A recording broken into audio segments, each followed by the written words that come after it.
No, Madam Chair, if this WD declares that is foreign to them, saan nga itong budget? Baliktad na pala ang budgeting process natin. Ang Kongreso na magde-decide kung anong project i-implement ninyo. Hindi pala kayo nagre-request sa Congress na project na pupunduhan, program na pupunduhan? Baliktad, di ba? Parang... Sabihin ako sa AKAP at mas lalo akong nagulat sa halaga. 26.7 billion. Isang programa na ngayon ko lang natuklasan at ngayon lang narinig, pero may bilin dito sa text, all soft projects including AKAP must go through the office of the Speaker. AKAP, AIX, TUPAD, MAIP for the PI and other efforts. Yes, Chair, Senator J.B. Ako rin Ruiz. medyo naging curious sa AKAP, ngayon ko lang narinig eh. No?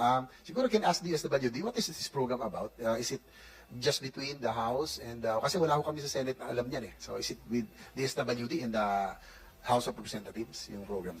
Thank you, Madam Chair. Madam Chair, ACAP is just as foreign to us, technically, as Senator Bato, as it is provided Yes, in Yusek line Timapuro, item. I understand that it's under the DSWD budget. If you recall, in the Senate, I handle the DSWD budget, but like the COMELEC's mysterious addition of 12 billion, this 26.7 billion in the budget of the DSWD is alien to me.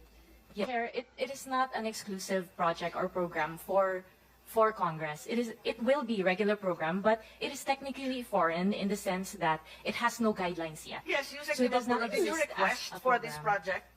Was it in the NAP? It was not. No. There we go. Yes.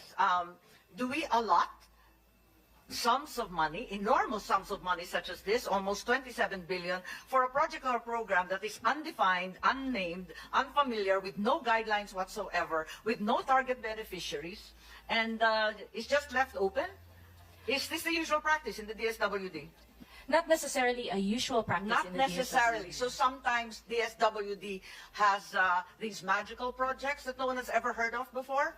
We don't create magical projects, Madam Chair. These are But part when of is the it GAA. necessary? You said not necessarily. So there are times when it is necessary to invent projects? There are times when there are necessary projects to Yes, you have QRF and you have all kinds of emergency Yes. assistance. I'm very familiar. Why do you have to invent ACAP? ACAP is not invented. I But you believe, just said that guidelines and the purposes had not been established. yes, guidelines have to go through proper policy procedures. So Pero it's not nilagyan na ng invented plano, out of the walang air. nakakaintindi kung paano gagawin, kung kanino ibibigay. Walang kaplano-plano pero may pera na.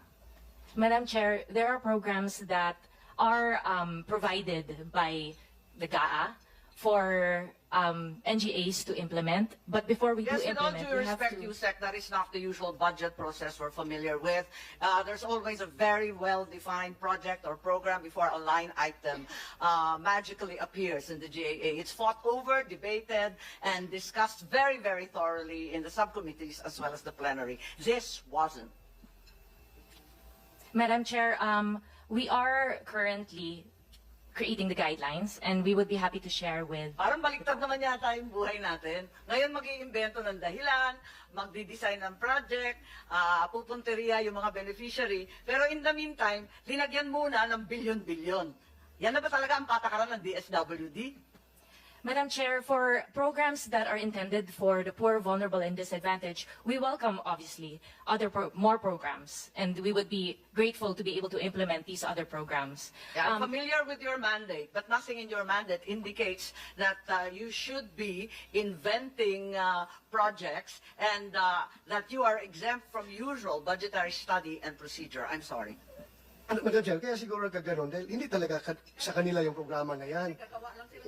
Oh, hindi sa with due respect lang, in fairness to Yusek Timapuro, bago nga yan sa kanya, sabi nga niya, foreign eh, hindi niya alam. So, huwag ka mag-alala, we are not faulting you for that. Kaya we are just investigating dahil the usual mangyari is meron ng bahay yung pondo, like AX. Kung sisingit man yung, meron mang intervention dyan during the BICAM, ang lower house at saka upper house, the most that they can do is siguro dagdagan yung amount ng AX na yan. Pero may bahay na yan. Pero yung gagawa ng bagong bahay dyan, during the BICAM, I don't know how feasible is that. Kaya kasabi namin, Chairman, it's very magical. Kayo mismo, DSWD, hindi nyo alam na, uy, boom, may Ay, teka. AKAP pala na ganito kalaki. Ako may halaga. nabasa lang ako bigla, o naalala ko lang bigla. Sabi ni Yusek, di ba po, hindi kita inaaway ha, wag mo ipagtanggol yung AKA pag hindi mo alam. Kasi lahat kami hindi alam. Kahit sinasabi ng DSWD, wala silang alam tungkol sa guidelines, foreign itong project, at linagay lang dyan, nasa press release na yung AKAP will provide 5,000 cash payment to 12 million poor households. Are you aware of that?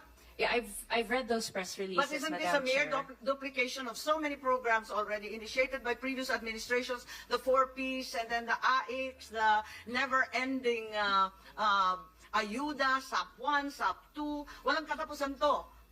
So this is hardly a guideline. Pero ang liwanag na, nangako na ng 5,000 sa Madam Chair, 12 million households. Baka hindi mo alam. Madam Chair, I cannot confirm whether those are the numbers that are decided on, as we don't have any guidelines yet. Mamaskong handong to lumabas sa PNA December 27. Well, for our Christmas programs, or we don't have AKAP in or any of our Christmas programs, I can say that definitively. But with regard to any pronouncements of how AKAP will be implemented and what amounts will be provided through AKAP, we don't have guidelines for that yet, Madam Sige, Chair. Yusek, ganito na lang, magtulungan na lang tayo. Alamin natin ang mga detalye nitong programang to, pare-pareho kami ni Senator Bato, ni Senator JV, Senator Risa, nagugulat po kami kung saan to galing at anong ibig sabihin. Yes po, Madam Chair. And I'd also like to say that we are very open to many innovations and new programs in DSWD. And it is not a new thing where we create something new. Madam Chair, just to add, Okay lang yan, okay lang. I'm not gonna fight with you over that, but that's completely inaccurate and untrue. Okay, Senator Bato, please.